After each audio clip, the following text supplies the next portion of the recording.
오늘 성찬식이 있습니다. 먼저 말씀의 은혜 받고 또 성찬식을 통하여 예수님의 뜨거운 사랑을 깊이 경험하는 복이 있으시기를 주 예수님의 이름으로 축복합니다.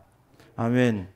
오늘 역대하 7장 14절에 마지막 번에 보면 이 땅을 고칠지라, 고쳐주시는 하나님. 출애굽기 15장 26절에서 나는 너희를 치료하는 여호와임이라, 여호와 라파 하나님으로 소개하고 있습니다. 하나님은 우리를 치료하시는 하나님이십니다.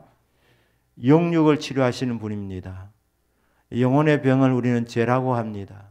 이 죄를 치료하실 때 치료했다고 하지 않고 사하였다 그럽니다. 용서했답니다. 구원은 죄 사함을 받는 순간 받습니다. 그래서 영혼의 병 죄를 치유하여 주시고 또 죄로 말미암아 이 땅에 오게 된 질병, 육체의 병도 고쳐주십니다. 사람도 고치고 그 땅도 고쳐주십니다. 창세기 3장 17절에 보면 땅이 저주받았습니다. 인간이 범죄함으로 말미암아 죄로 얼룩진 세상이 되었고 땅이 오염되었는데 하나님은 이 땅까지 치료해 주시는 여호와 라파의 하나님이십니다. 지금 상황을 보면 온 세상이 몸살을 앓고 있습니다. 인간이 죄를 지음으로 말미암아 선악과를 먹지 말라는 하나님 말씀 불순종하여 죄를 지음으로 말미암아 온 세상이 저주 아래 놓이게 되었습니다. 처처에 기근과 지진이 일어납니다. 산불도 일어납니다.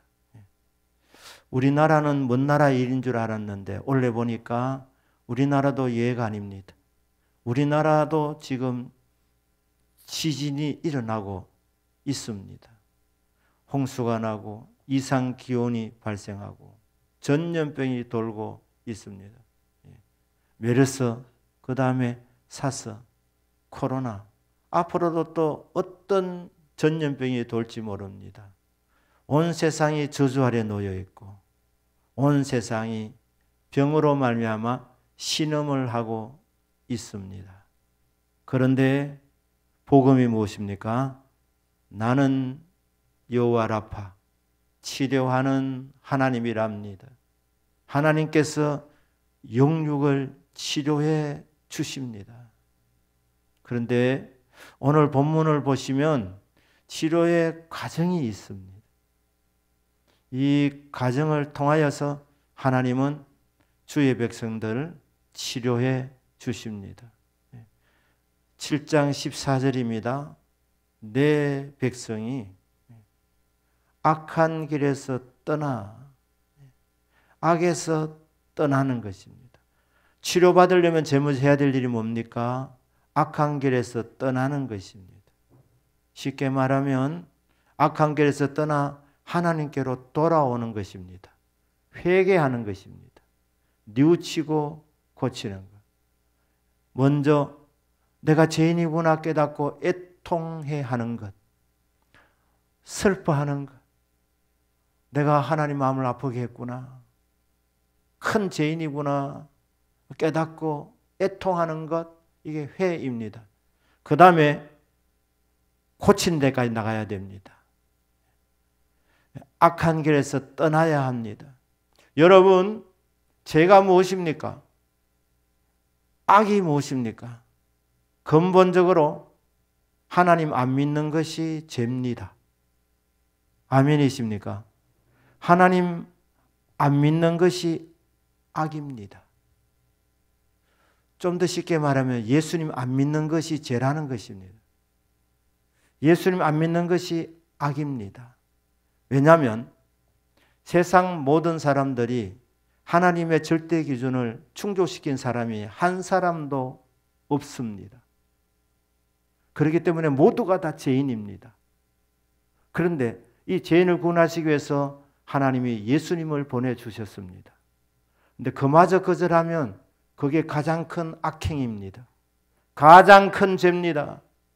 그러니까 내 백성이 하나님을 떠나 있는 것, 그게 죄고 그게 악인데 아, 내가 죄인이구나, 악행을 저질렀구나 깨닫고 하나님께로 돌아오는 것, 예수님께로 돌아오는 것, 이것이 구원받는 첫 번째 단추를 깨는 것입니다. 치료받는 첫 번째 걸음입니다. 악행에서 떠나, 악에서 떠나, 아, 나는 죄인이구나, 잘못 살았구나, 하나님께 악을 행하였구나 깨닫고 그 죄악된 생활을 청산하고 하나님 앞으로 나오는 것. 그래서 죄에서 떠나, 악한 길에서 떠나 스스로 낮추는 것입니다. 낮추는 것. 겸손입니다. 이것은 회개하는 사람의 자세를 말합니다. 겸손해야 됩니다. 겸손의 근본이 뭡니까? 나는 하나님 없이는 살 수 없습니다. 하나님 의지하는 마음, 그게 겸손한 마음입니다. 하나님 없이도 나는 잘 살 수 있다, 이렇게 생각하고 살아가는 사람, 그 사람이 불신자이고 그 사람이 악한 사람입니다. 교만한 사람입니다. 교만은 패망의 길잡이입니다. 하나님은 교만한 사람은 그래, 네 힘으로 잘 살 수 있다고 하면서 하나님이 안 도와주십니다. 네 힘으로 해보라, 이렇게 하는 것입니다.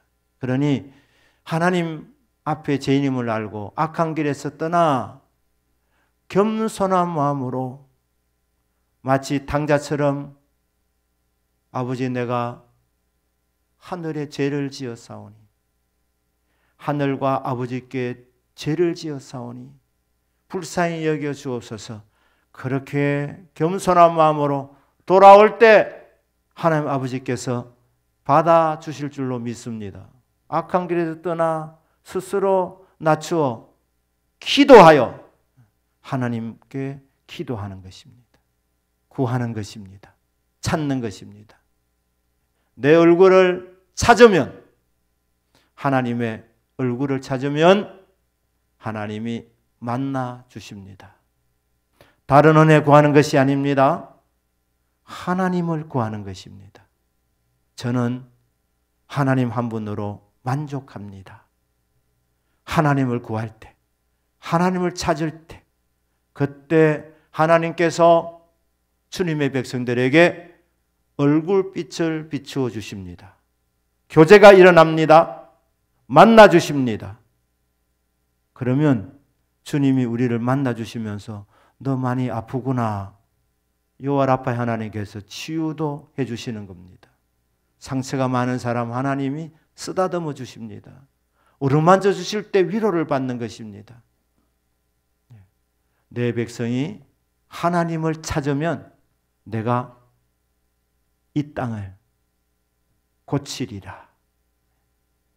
왜냐하면 여호와 라파이시기 때문입니다. 그런데 오늘 이 본문에 보시면 하나님의 관심이 어디에 있느냐? 자, 오늘 이 본문은 언제 주어졌느냐? 솔로몬이 이스라엘의 왕으로 다스릴 때였습니다. 솔로몬은 성전 짓는데 7년 걸렸습니다. 자기 왕궁을 건설하는데 13년 걸렸습니다. 그러니까 도합 20년 정도 왕궁과 성전을 건축했는데 솔로몬이 계획한 것이 다 이루어졌습니다. 형통하게 되었습니다. 그런데 성도에게 위기는 형통한 이후에 찾아옵니다. 문제가 다 해결되어지고 잘 살게 되고 자식들도 정말 속 썩이지 아니하고 그렇게 아무 문제 없이 그렇게 살아가게 될 때, 그때 찾아오게 됩니다. 영적 나태가 찾아옵니다. 교만이 들어오게 됩니다. 이 형통한 이후에 하나님이 솔로몬을 사랑하셔서 그 밤에 찾아오시는 것입니다. 밤에 찾아오십니다. 오셨습니다. 그리고 말씀합니다. 이스라엘 백성이 타락하지 않도록 하기 위해서, 솔로몬이 하나님을 배반하지 않도록 하기 위해서 주시는 말씀입니다. 오늘 7장 14절을 읽었지만 13절에 보시면 내가 혹 하늘을 닫고 비를 내리지 않게 하거나 혹 메뚜기 떼들이 토산을 먹게 하거나 전염병이 내 백성 가운데 이 땅에 돌게 할 때에, 자, 여기 보시면 주어는 내가 되어 있습니다. 하나님이 하시는 일이랍니다. 주의 백성들을 사랑하셔서 형통하여 배부르게 살다가 더 이상 하나님이 필요 없게 느껴지게 될 때, 등 따뜻하고 배부를 때에 그때 배교할 수도 있게 되기 때문에 하나님께서 이 땅에 때로는 기근을 허락하신다는 겁니다. 메뚜기 떼들이 토산을 먹는다고 하지 않고 먹게 할 때 하나님 먹게 하시는 거예요. 메뚜기 떼들이 명령 내려서 토산을 먹으라고 하시는 겁니다. 그리고 유행병이 돌게 될 때라고 하지 않고 돌게 할 때에 하나님이 전염병을 유행시키도록 하신다는 것입니다. 하나님은 온 땅의 주인이십니다. 하나님은 지금도 온 땅을 통치하고 계십니다. 이렇게 문제가 발생하게 될 때 내 이름으로 일컫는 내 백성이 악한 길에서 떠나 죄인임을 깨닫고 죄악된 길에서 돌이키면, 회개하여 나를 찾으면, 그러면 내가 문제를 해결해 주겠다, 치유해 주겠다, 이 말씀을 하고 계십니다. 그러면서 솔로몬 성전이 어떤 곳이냐? 이곳은 내가 허락한 제사하는 장소다. 예배 처소랍니다. 그리고 이곳에서 기도하면 하나님이 들어주시는 기도의 장소, 기도 응답의 장소랍니다. 그러면서 말씀합니다. 7장 16절에서 내 이름이 영원히 이곳에 있게 하겠다. 하나님은 영이시기 때문에 인간의 육안으로는 볼 수가 없습니다.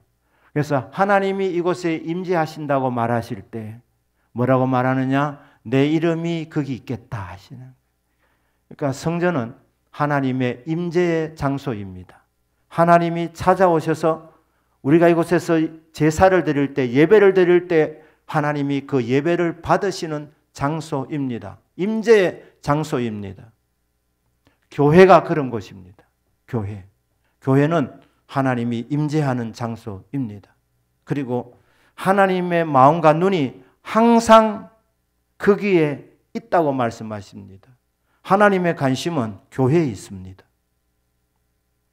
교회는 건물을 가리키는 것이 아니라 구원받은 백성들의 모임을 말합니다. 그래서 여러분, 대동교회라고 말할 때는 이 건물을 일반적으로는 말하지만 진정한 의미에서 대동교회는 대동교회에 다니는 구원받은 하나님의 백성들을 교회라고 하는 것입니다. 대동교회 교인들이, 대동교회 다니는 사람 중에 예수 믿는 사람들이 교회입니다. 그러니까 하나님께서, 하나님의 관심이, 하나님의 눈과 하나님의 마음이 교회를 향하고 있다, 그렇게 말씀할 때는 교회 성도들을 향하고 있다, 이 말씀입니다. 하나님께서는 이 땅에 수많은 장소들이 있지만 그 가운데서 교회를 주목하십니다. 교회에 출석하는 성도들을 주목하십니다. 하나님의 마음, 하나님의 눈길, 하나님의 기대는 성도들에게 있습니다. 정치가들에게 있지 않습니다. 교육가들에게 있지 않습니다. 행정가들에게 있지 않습니다. 사업하시는 분들에게 있지 않습니다. 교회 성도들에게 우리 하나님은 기대를 갖고 계십니다. 교회가 깨어나야 합니다. 지금 우리나라가 여러 가지로 혼란 가운데 있습니다. 인정하든 인정하지 않건 이제 대통령 선거가 다가오고 있는데 결국 이게 체제 전쟁입니다. 대통령을 뽑는다는 것은 결국 어떤 체제를 선택하느냐 달려있는 너무나도 중요한 선거입니다. 교회는 이때 어떻게 해야 되겠습니까? 침묵하고 있을 때가 아닙니다. 기도할 때인 줄로 믿습니다. 그리고 어떤 체제가 그래도 가장 성경에 가까운 체제인지 이게 확실하게 믿으면 담대하게 선포하셔야 합니다. 아무리 생각해도 공산주의는 안 됩니다. 공산주의를 선택하면 교회만 약해지는 것이 아닙니다. 예배를 자유롭게 드리지 못하는 불행이 오는 것만이 아니라 저주받은 사상이기 때문에 나라가 망하는 길로 갑니다. 어리석은 자는 하나님이 없다 하는도다. 공산주의는 하나님 없다는 무신론 사상입니다. 그래서 교회에서 공산주의도 안 괜찮나? 이렇게 생각하는 분이 있다면 그 생각을 고치셔야 합니다. 기독교를 개신교라고 합니다. 1000년 넘도록 중세 영적으로 암흑 시기에 하나님 말씀으로 돌아가자 하면서 말씀을 붙잡다 보니까 중세 이 가톨릭이 말입니다. 이게 오직 믿음으로 구원을 받는데 행함으로 의식으로 구원을 받게 하는 성경에서 위반된 이단 사상이 가르쳐지고 있기 때문에 잘못되었다 하면서 이게 저항한 것이 프로테스탄트입니다. 개신교입니다. 자, 칼빈이 제네바에서 이 종교 개혁을 일으키게 될 때 그로 인하여서 제네바에 자본주의가 들어오게 됩니다. 자본주의. 자유민주주의가 자본주의에서 파생된 것입니다. 그 더럽고 음란하고 가난했던 제네바가 하나님 말씀 중심으로 돌아갔더니 어떻게 됩니까? 자본주의의 꽃을 피우고 번영하게 되었습니다. 공산주의를 선택하면 영육이 망합니다. 그래서 교회는 공산주의는 안 된다고 가르쳐야 합니다. 자유민주주의가 이 땅의 완벽한 제도는 아니지만 그래도 성경에 가까운 체제라고 그렇게 가르쳐야 하는 것입니다. 제 신학교 동기들 중에 서울 지역과 경기도 지역에서 목회하는 동기 목사님들이 있습니다.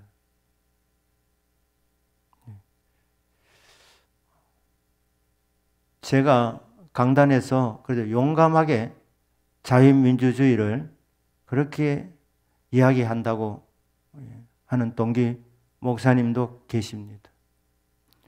그러면서 저보고 그럽니다. 이 목사, 나도 우파야. 그런데 교인들 중에 좌파가 많이 있기 때문에 서울에는 그렇답니다. 하고 싶어도 못한답니다. 교인들이 떠날까 싶어서. 어느 정도인데 그러니까 한 30-40% 된답니다. 교인들의 30%, 40%가 서울과 경기도 지역에는 좌파랍니다.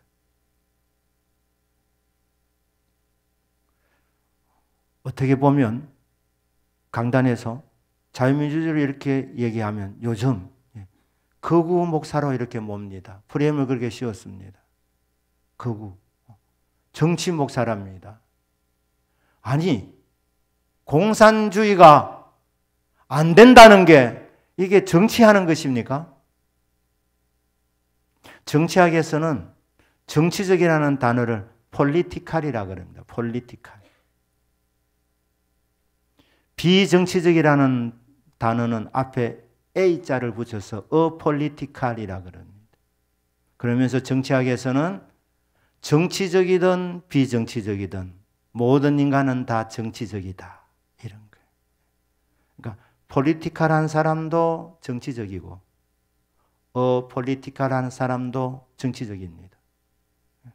그러니까 극우파 정치하는 목사라 그러면 극좌파도 있는 거예요. 그리고 극좌파는 그럼 정치하지 않느냐? 그 사람도 정치하고 있는 것입니다. 인간은 어차피 행복을 추구하는, 정치가 지향하는 것이 최대 다수의 최대 행복입니다. 그렇기 때문에 우리는 행복하기 위해서 선택하는 건데 정치적이든 비정치적이든 다 정치적이다. 극우만 정치적인 것이 아니라 극자도 정치적이라는 것. 극우에서 극자는 빼야 됩니다.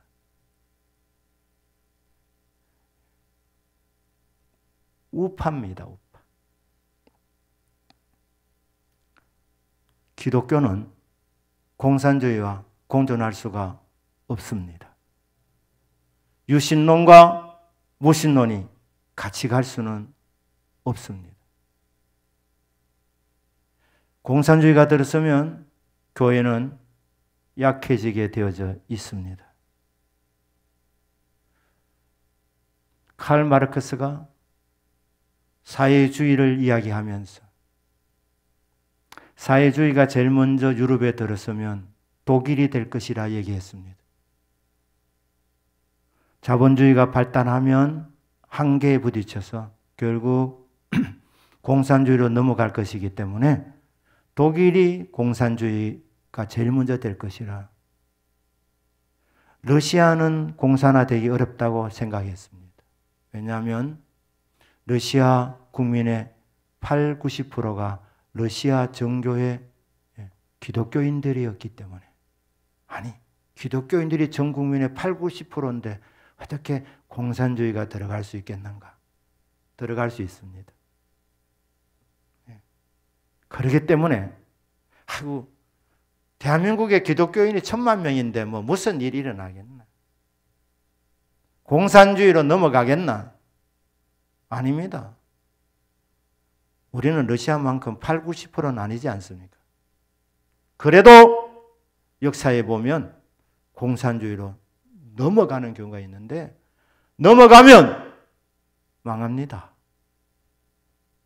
자유로 예배드리지 못합니다. 여러분 지금은 자유민주주의에서 정말 좋은 체제하에 있기 때문에 자기 의사를 자유롭게 표현할 수 있습니다. 뭐 공산주의는 어때 이런다고 누구 잡아갑니까 지금 우리나라에서. 그러나 역사를 보시면 공산주의 체제가 들었으면 개인 의견 표현할 수 없습니다. 자유민주주의 하고 싶다 이러면 잡아갑니다. 감옥에 들어갑니다. 그리고 대표적인 사람 몇 사람 집어넣으면 교회는 대다수의 교회는 침묵합니다. 그러다가 기독교의 생명이 없어지게 되는 것입니다. 그렇기 때문에 이런 일이 일어나지 않도록 우리는 막아야 되는 것입니다.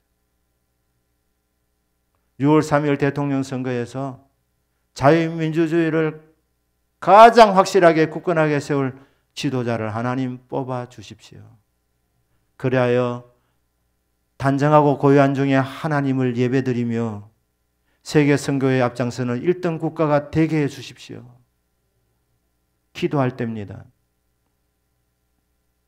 우리 성도님들 정말 기도 많이 하는 은혜가 있기를 주 예수님 이름으로 축복합니다. 공산주의는 안 됩니다. 두 번째, 동성애는 안 됩니다.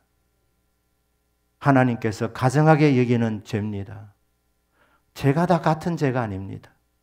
하나님께서 싫어하시는 죄가 있고, 하나님께서 가증하게 여기는 죄가 있고, 하나님께서 문란하다고 그렇게 여기는 죄가 있고, 죄의 질이 다 있습니다. 동성애는 하나님이 정말 가증히 여기는, 하나님이 역겨워서 토해내고 싶어하는 죄가 동성애입니다.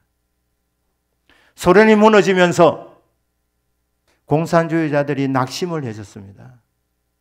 그런데 공산주의가 어떻게 회생이 되었느냐?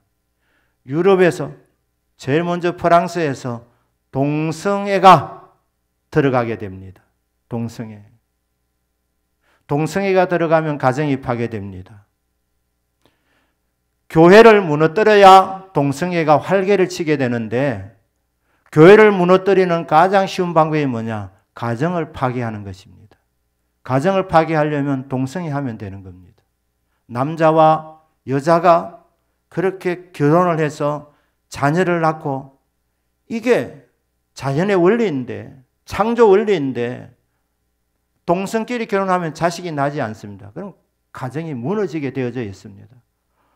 이 공산주의자를 보니까 동성애가 도입되니까 교회가 무너지는 거예요. 지금 유럽은 기독교 국가가 더 이상 아닙니다.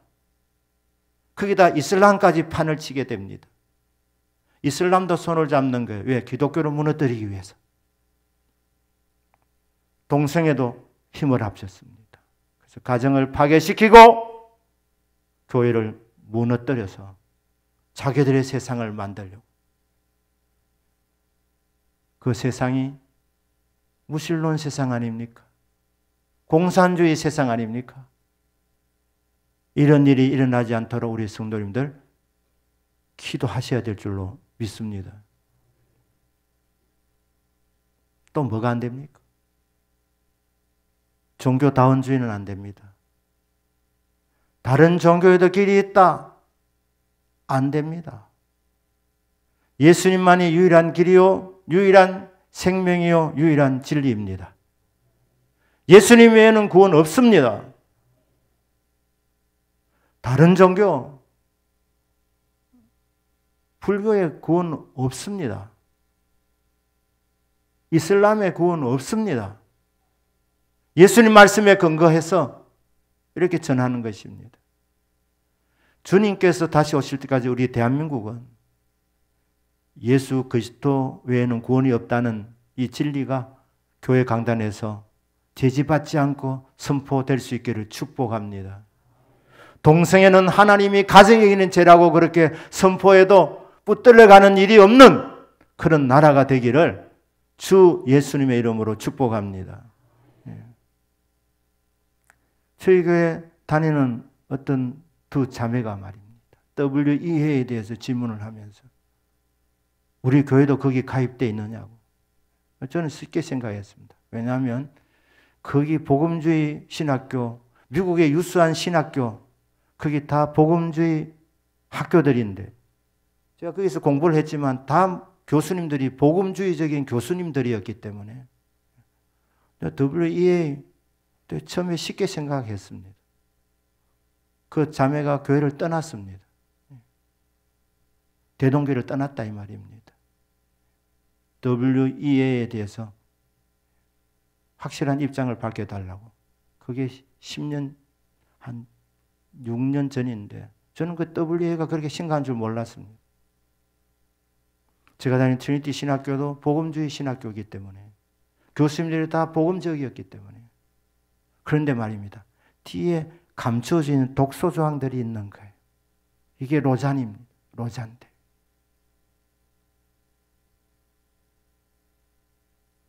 에큐메니칼 WCC 한국에서 부산에서 세계대회가 열렸습니다.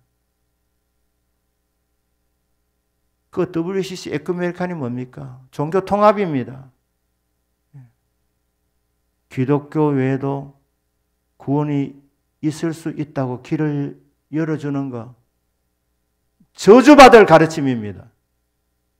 안 됩니다. 교회가 점점 더 커지니까 더 많은 사람들을 포용하기 위해서 자꾸만 약해지는 거예요. 교인들이 떠날까 싶어서 30, 40%가 그런 설교 싫어한다고 침묵하다 어떻게 되겠습니까? 교인 30, 40%가 떠나면 교회 유지가 어렵지 않겠습니까? 각오하고 진리를 우리는 가르쳐야 되는 것입니다. 예는 예, 아니는 아니라 선포되어야 되는 것입니다. 종교 통합 거기에 협조하는 사람들은 저주받습니다. 복음 외에 다른 것을 전하는 사람은 저주를 받을지어다. 바울이 그렇게 말했습니다. 바울이 그렇게 독선적인 사람이었습니까? 그는 원래 유대교 교인이었습니다. 예수를 안 믿었습니다. 그러나 부활하신 주님 만나고 나서 그 인생이 완전히 바뀌게 되었습니다. 성경 보는 눈이 달라진 것입니다. 예수 외에 구원이 있다는 것은 저주받을 사상. 그것을 가르치는 사람은 자자손손 저주받는 것입니다. 네 번째, 지금 교회가 너무 침묵하고 있습니다. 기도하셔야 될 때입니다. 지금은 기도할 때입니다. 후회하지 않도록 우리 성도님들 기도하셔야 합니다. 말씀합니다. 왜 이렇게 어려움들이 계속 일어나고 있느냐? 현실을 직시해라. 하나님이 하고 계신답니다. 왜냐하면 하나님의 관심인 주의 백성들이 기도하면 하나님이 들어주실 것인데 교회가 잠잠하니까, 교회가 침묵하니까, 교회가 기도하지 아니하니까 하나님이 기도하라고 허락하신 시련이라는 것입니다. 질병을 허락하시는 겁니다. 전염병이 돌게 하시는 것입니다. 산불이 발생하게 하시는 것입니다. 물론 인재도 있지만 큰 그림을 그리게 될 때에 하나님이 허락하심 속에서 일어나는 일들이라는 것입니다. 왜 이렇게 하느냐? 내 백성이 깨닫고 돌이키도록, 그래서 기도하도록. 이 기도가 뭡니까? 빌기자 빌도자, 빌고 또 비는 것입니다. 무엇을 빕니까? 하나님 없이는 안 됩니다. 나는 하나님 한 분으로 만족합니다. 하나님을 구하는 것입니다. 하나님을 찾는 것입니다. 그렇게 하면 어떻게 되느냐? 하나님께서 이 땅을 고쳐주십니다. 죄를 용서해 주시고 병을 고쳐주십니다. 마음껏 하나님 예배하며 자유롭게 신앙생활하며 전도하고 선교할 수 있도록 하나님께서 복을 주십니다. 왜냐하면 하나님은 치료하시는 하나님이시기 때문입니다. 자, 한국교회 지금까지 뭐 잘잘못을 따지려 하는 것이 아니라 지금부터가 중요합니다. 정죄하려 하는 것이 아닙니다. 기도하면 됩니다. 기도하면.